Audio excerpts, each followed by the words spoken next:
Տեղեկացնել թե ում հրավերով եք այստեղ գտնվում եւ Արցախից քանի պատգամավոր է մասնակցում այս լսումներին։ Շնորհակալություն։ Պատիվ ունեմ խմբակցության կողմից ստացել ենք հրավեր մասնակցելու այս լսումներին։ Արցախում այսօր խորհրդարանում ներկայացված բոլոր քաղաքական ուժերը ստացել են։ Ցավոք սրտի եղանակային պայմաններից ելնելով մի մասը չի կարողացել հասնել Հայաստան, բայց այսօր 4 պատգամավորով ներկայացել ենք այս լսումներին։ Իսկ մյուսներն ինչպես է կարողացել։ Եղանակային պայմանները բոլորի համար հավասար են։ Մյուսներին ինչպես է հաջողվել հասնել Հայաստան։ Մենք մի օր շուտ ենք ճանապարհվել եւ ասենք մեր հետևից արդեն ճամփ ենք ապրում։ Իսկ իշխանական խմբակցությունից կան պատգամավորներ այստեղ ձեզ հետ։ Ցավոք սրտի չկարողացան, բայց հրավերը ստացել են եւ պատրաստակամություն են հայտնել, որ պետք է մասնակցեին, ուղղակի եղանակային պայմաններից ելնելով մի մասը չկարողացան։ Ուղղակի հետաքրքիր Արցախի իշխանությունները այսինքն չեն մերժել մասնակցելու այս քննարկմանը, որտեղ Հայաստանի իշխանությունները ինչպես տեսնում ենք մերժել են եւ չեն մասնակցում։ Անկեղծ ասած ես չեմ կարող Արցախի իշխանությունների անունից խոսել, մենք խոսում ենք մեր խմբակցությանից, մեր կոնկրետ պատվիրակությանից, մենք ներկայացել ենք այստեղ մեր խմբակցությունից 2 պատգամավորով, նաև կար ցանկություն այլ խմբակցություններից ընդդիմադիր պատգամավորներից ներկայանալ, բայց ցավոք սրտի եղանակային պայմանները հաշվի առնելով չի ստացվել։ Ինչ է կարծում, ինչ կտա այս քննարկումը Արցախի վերաբերվող խնդիրների հետ կապված եւ այս իշխանությունները կգնան այն քայլին, որ օրենքի այս փոփոխությունը, որ նախատեսվում է, հաշվետվողականության բարձրացում հիմնականում Արցախի հետ կապված արտաքին հարաբերությունների, կգնան այդ քայլին եւ կհաստատեն ընդդիմության առաջարկը թե ոչ։ Չեմ կարող ասել, թե ինչ ընթացք կունենա այս օրենքի նախագիծը, բայց այն, որ սա շատ կարևոր է մեզ բոլորիս համար, քանի որ այսօր ցավոք սրտի հաշվի առնելով ստեղծված իրավիճակը մենք գրեթե կտրված ենք այդ տեղեկատվական դաշտից եւ եթե որևիցե մեկը գնում է բանակցություն Արցախի համար եւ Արցախի անունից, ապա իմ կարծիքով այդ մարդիկ պարտավոր են առնվազն ներկայացնել բանակցային գործընթացի ընթացքը միևնույն ժամանակ զուգահեռ պարտավոր են հաշվի առնել արցախցու կարծիքը եւ այդ իսկ պատճառով մենք շատ ենք կարեւորում այս օրենքի նախագիծը։ Պարոն Մելքումյան, այսօրին շատ է քննարկում Հայաստանի իշխանությունների դիրքորոշումը ի պատասխան Ադրբեջանի ներկայացած 5 կետերի, որով իրենք պահանջում են Ադրբեջանի տարածքային ամբողջականության ճանաչում, ենթադրաբար ճիշտ է նշված չի Արցախի մասը այդտեղ կետերում, բայց ենթադրաբար Արցախը Ադրբեջանի կազմում տեսնելու հեռանկարով եւ Հայաստանի իշխանություններն էլ ոնց որ թե չեն բացառում, որ իրենք կքննարկեն Արցախի կարգավիճակի հարցը Ադրբեջանի կազմում։ Արցախում ինչպես են վերաբերվում այս ամենին։ Իհարկե շատ վատ։ Ես նորից եմ ուզում նշել, ոչ ոք իրավունք չունի Արցախի անունից խոսալ առանց Արցախցուն։ Եվ շատ է քննարկում այս հարցը, մեզ համար անընդունելի է եւ մենք բազմիցս ասել ենք, Արցախը երբեք չի լինի Ադրբեջանի կազմի մեջ։ Սա այն կարմիր գիծն է, իհարկե բանակցությունները բավականին բարդ գործընթաց են, որոշ մարդիկ դա փորձում են կապել այսպես ճկունության հետ եւ այլ, բայց այնուամենայնիվ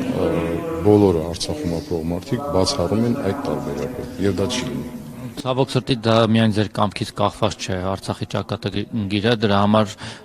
մենք տեսանք, որ օրինակ Սերժ Սարգսյանն էլ պատերազմից առաջ հայտարարում էր, որ Արցախը երբեք չի լինելու Ադրբեջանի կազմում եւ պատերազմից հետո տեսանք, որ Արցախի 75%-ը հայտնվեց Ադրբեջանի տարածքում վերահսկողության ներքո։ Ռազմական գործողությունների արդյունքում, խնդրում եմ ճիշտ նշեք, ռազմական գործողությունների արդյունքում, բայց ոչ ոք չէր ասում, որ Արցախը պետք է լինի Ադրբեջանի կազմի մեջ։ Չկար նման բան, ամենայն դեպս ես չեմ լսել։ Այստեղից քննադատություն կա օրվա իշխանությունների, որ իրենք ճիշտ է ռազմական գործողություններ են եղել, բայց իրենք հանձնել են Արցախը Ադրբեջանին եւ կարող էին չհանձնել դա կամ այնպես մարտը վարել պատերազմի այնպիսի ելք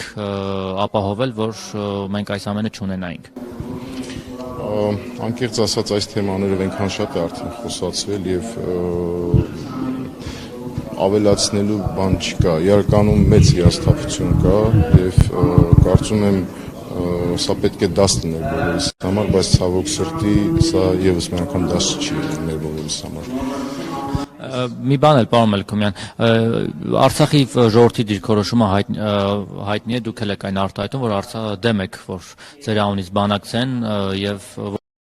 որոշումներ կայացնեն, որի արդյունքում Արցախը կարող է հայտնվել Ադրբեջանի կազմում։ Բայց եթե բանակցողը Նիկոլ Փաշինյանն է, Հայաստանի իշխանություններն են եւ իրենք այդպիսի որոշում կայացնեն, Արցախի իշխանությունները, Արցախի ժողովուրդը ինչպես է դիմակայելու եւ ընդդիմանալու այդ ամենին։ Գիտեք, ամենամեծ ցավը եւ խնդիրը ինչու՞ն է կան։ Դուք անդադ շեշտում եք Արցախի ժողովուրդ։ Կա Հայաստան, կա Հայաստանի ժողովուրդ, կա հայություն։ Իսկ ինչու մենակ Արցախի ժողովուրդը պետք է արձագանքի։ Տեսեք, այդ անտարբերությունը այսօր ստեղծված է իրավիճակի աղամանի նկատմամբ ավելի մեծ, այսպես բան է առաջացել, աժիոտաժ է առաջացել, քան թե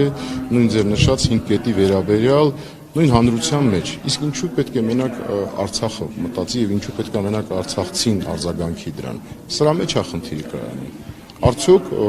այսօր օրակարգ է փոխվել, համահայկական օրակարգ է փոխվել։ Գոնե ես ինձ ինչքան հիշում եմ, կար երկու օրակարգ, որի շուրջ համենայն դեպս թե ընդդիմություն, թե իշխանություն քննարկման թեմա չկար։ Դա ցեղասպանության հարցն էր եւ Արցախի հարցն էր, Արցախի ինքնորոշման հարցն էր։ Արդյոք օրակարգ է փոխվել։ Իմ կարծիքով մենք ամեն ինչ պետք է անենք, որ թույլ չտանք գնալ նման քայլերի։ Արցախցիների կողմից կա հիասթափություն կամ վիրավորանք ինչպես Հայաստանի իշխանությունների, այնպես էլ Հայաստանի ժողովրդի նկատմամբ։ Ձեր ասացի կոնտեքստ։ Ես նախընտրում եմ խոսել իմ անունից, Արցախի անունից ես չեմ կարող։ Ձեր անունից։ Արցախի ժողովրդին ես այդ հարցերին պատասխանել եմ, եկեք։ Լավ, դուք հիմա ինչպես եք պատկերացնում ամեն դեպքում այս բանակցությունների ընթացքը եւ Արցախի ճակատագիրը։ Արցախը չի լինելու Ադրբեջանի կազմում, դա շատերի ցանկությունն ու պնդումն է։ Իսկ ինչ կարգավիճակ եք դուք պատկերացնում այդ դեպքում։ Տեսեք, ցավոք սրտի այսօր ոչ միայն Արցախից եւ Հայաստանից եւ Ադրբեջանից է կախված հետագա զարգացումները, տեղյակ եք աշխարհում ինչ է կատարում, աշխարհաքաղաքական քարտեզ է փոխվում եւ հատկապես մեր տարածաշրջանը հայտնվել է բավականին վտանգավոր այսպես գոտի մեջ եւ մենք պետք է նաեւ սա հետևենք այն գործընթացները, որ տիրում է աշխարհում, այսինքն պատերազմ Ուկրաինայում, բնականաբար եթե զուգահեռներ ես անցկացնում մեր վրա էլ է ազդելու, կարծում եմ այս պահին դեռ վաղ է խոսել ինչ որ քաղաքական որոշումներից, այսինքն լուծումները դեռ կլինեն այն ժամանակ, երբ որ պատերազմը վերջանա։ Մի բան էլ Արցախում տիրող այս պայն իրավիճակի մասին գազատարի վերականգնումը կարծես թե տեղի ունեցավ, այս պայն գազով ապահովված է, մատակարարումը բնականon շարունակվում է գազի։ Այո, այս պահի դրությամբ գազի մատակարարումը շարունակվում է եւ այսինքն փորձում ենք այդ ստեղծված իրավիճակի այդ հետքերը վերացնել։ Դուք կարծում եք սա ադրբեջանցիների կողմից սա դրանք էր, որ եւ պայթեցնելը եւ հետո խոչընդոտելը գազատարի վերականգնման աշխատանքներին։ Ես վստահ եմ, որ Ադրբեջանի կողմից սա դրանք էր, ոչ թե կարծում եմ։ Իսկ ում աջակցությամբ կամ միջնորդությամբ կամ ջանքերով վերականգնվեց գազատար։ Հայաստանի իշխանությունները ինչ-որ բան արել են այդ հարցում։ Առաջի հերթին ռուս խաղաղապահներին, Արցախի իշխանություններին, բնականաբար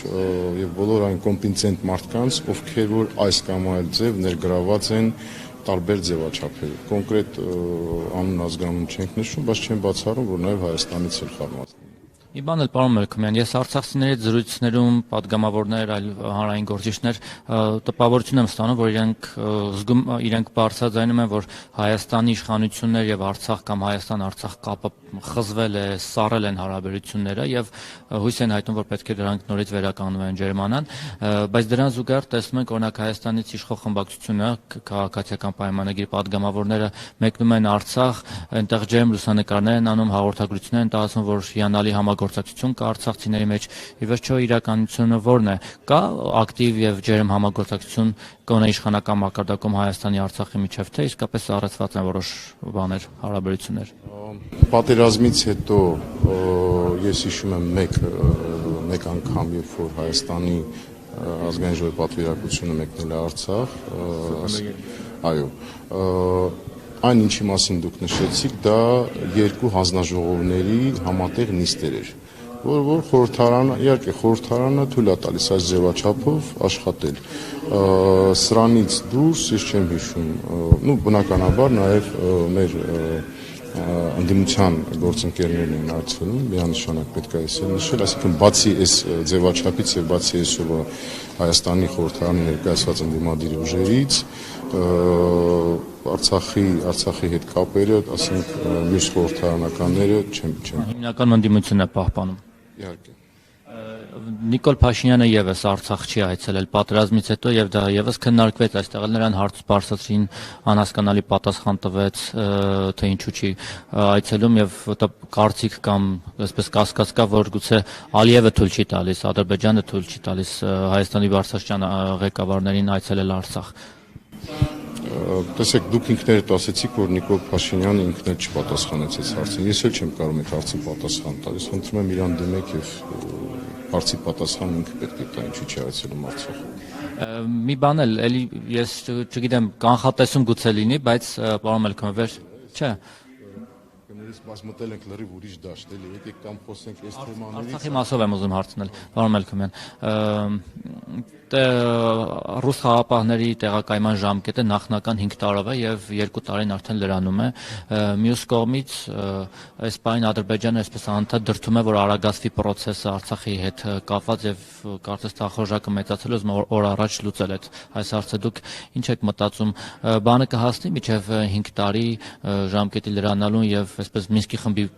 ձևաչափով լուծմանը, թե ավելի արագ process-ներ տեղի կունենան։ Ես քիչ առաջ պատասխանեցի այդ հարցին, նորից եմ ասում, ցավոք սրտի այսօր թե տարածաշրջանում, թե աշխարհում այնպիսի գործընթացներ են տեղի ունենում, որ ցանկացած վարքյան, ցանկացած պահ ոչ մի բան չի կարելի բացառել։ Եվ ընդհուպ միջև այնպիսի զարգացումներ կարող են լինել, որ անկախ մեր սպասումներից, այսինքն մեր օգտին լինի։ Այնպես որ մենք պետք է օր առաջ պատրաստ լինենք, մենք պետք է ունենանք տարբեր սցենարներ եւ տարբեր զարգացումների այսպես դեպքում մենք պետք է կիրառենք այդ սցենարները, բայց այս պայծրությամբ բավականին բարդ է որովհետեւ այսպես ծրագիր կամ կանխագուշակում անել, թե ինչ կլինի վաղը։ Դուք էլ ինքներդ տեսնում եք օր-օրի այնպիսի զարգացումներ, որ անհնարին է որևիցե մի բան այսպես պլանավորել։